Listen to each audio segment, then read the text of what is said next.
Oota, nüüd tuleb tont siis, et see, kes on nii ilmus inimene, keda kõik kardavad. Et loomulikult me saime suure enamuse volikogus ja loomulikult fraktsioon hääletab volikogus nii, nagu fraktsioon on kokku leppinud. See on riigi tasandil nii, see on teistes omavalitsustes nii, et hääletataksegi nii, nagu kokku lepitakse. Mis puudutab konstruktiivsust ja mitte, siis sellega on see lugu ka, et võib-olla peaks vähem filme tegema ja sisulisi eelnõu ettepanekuid volikogus. Ehk on see sellest ka abi.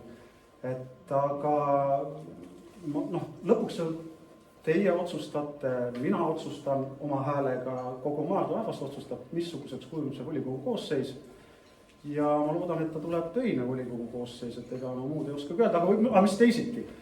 Teisiti võib alati, aga kas alati on teisiti parem? Mõnikord on parem, aga alati ta ei ole parem. Nii et kui vastata mida teisiti, siis sisuliselt võib-olla seda rääkida, et mis ma ise tunnen. Et jah, et meil on, mis on linna juhtimise jaoks olulised dokumendid, et on olulised arengukava, on olemas üldplaneering, meil on tulemas uus arengukava, mida me hakkame, volikogu hakkab toimetama, et tõesti, kui me oleme nüüd kaasanud inimesi arengukava tegemise protsessi või avalikes aruteludesse, jah, tõesti on see vähe inimesi. Selle tõttu siinsed inimesed, kes täna kohal on, et olete kas siis minuga koos või ka mitte uue koosseisuga koos sinna oodatud, et seda arengukava koostada ja seda edasi viia ja ka eelarvestrateegias osaleda. Et see on tõesti see, mis võiks olla teisiti, kui küsimus on teisiti. Vabandust, praegu ma lihtsalt kasutan täiesti jõhkralt seda positsiooni, et ma olen siin moderaatori valmis.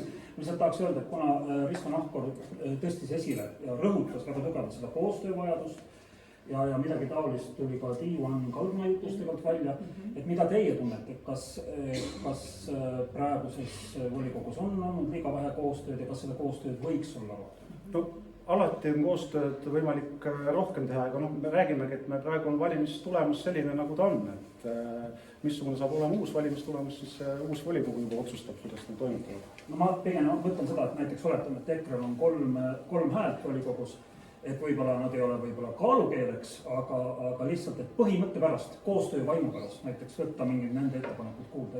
Ma lihtsalt küsin, mitte ei provotseeri, ma tõesti tahan seda teada. Täiesti ma arvan, aktsepteerida. No mis selle pildi peale ikkagi oli? Kas nüüd, kui keegi teine saab volikogust, kas nad pildi peale siis mahuvad? Ei, no mis kuulge, see, et fraktsioon pildistab, kas see on tõesti kummaline või? Volikogu viimasel istungil oli tehtud minu ettepanek on. No, võeti kuulda.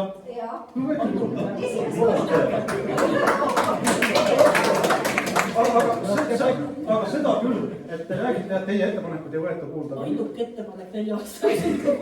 Ainukene ettepanek eelnõu suhtes 4 aasta jooksul on olnud üks eelnõu, mis on tulnud.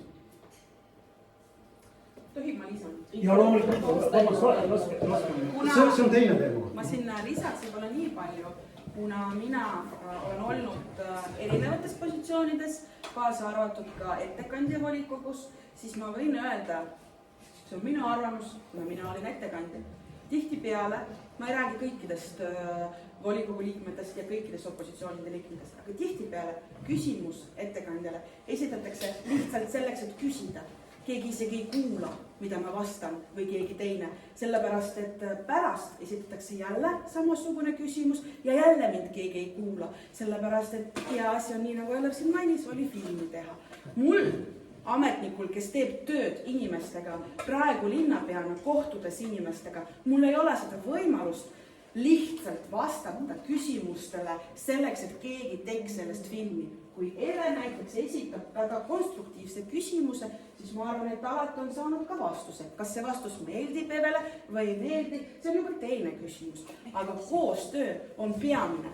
Ja tegelikult see, et me kohtume inimestega, et me teeme seda koostööd nii Muugal kui ka Kallaveres, see on ülioluline meie jaoks. Minu isiklikult jaoks on väga oluline see, et ma kuulaks, mida inimesed arvavad ja kui ei ole võimalik kohe praegu seda teostada, siis ma seletan inimestele, miks see nii ei ole ja millal see võimalik on. Ehk siis, kui me räägime teisiti töötamisest, siis ma võib-olla ütleks seda, et seda koostööd oleks veel rohkem vaja. Näiteks eelarvestrateegia arutelu, arengukava arutelu, muugakad on üliaktiivsed. Vabaajakeskuses enamus, kes tulevad arutelule, on muugakad.